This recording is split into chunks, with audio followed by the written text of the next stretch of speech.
হরিণ তো ঠিকই আছে। হরিণ তো আমার সাথে সাথে ঘুরতেছে। এই যে দাঁড়াও দাঁড়াও দেখ। এই যে যেমন তোর এনে আইলাম, হ্যাঁ এই যে আইলাম অনেক যে দাঁড়াইলাম, দেখো হরিণ আমার কই আছে দেখো। এই যে হরিণ আমার লগে, এই যে তো উঠতেছে, এই যে তো আমার হরিণ, এই যে তো বুঝে গেছে। এর কারণ কি পাঞ্জাবি দেখে নাকি না, ওই যে আমার তো খানা টানা দেখে।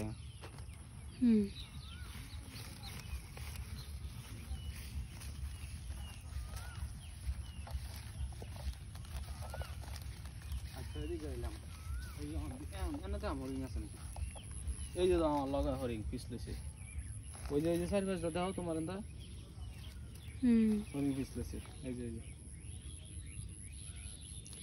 কেন গে তো হরিণ তোমার পিছনে ঘুরতেছে? খাইবার লাগিয়া তোমার বিয়া মনে হয়। আমি আরেকটা আরাম দেখ তুমি সামনে নাই কিন্তু পিছনে যা আমাদের সাথে আইতেছে।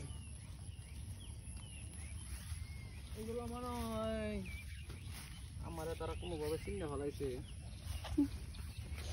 আমি ছোটবেলা না হরিণ দইরা পাখিরে খাবার দিতাম। আমি হরিণ জালি দাদু, মাছ মারা জালি দাও।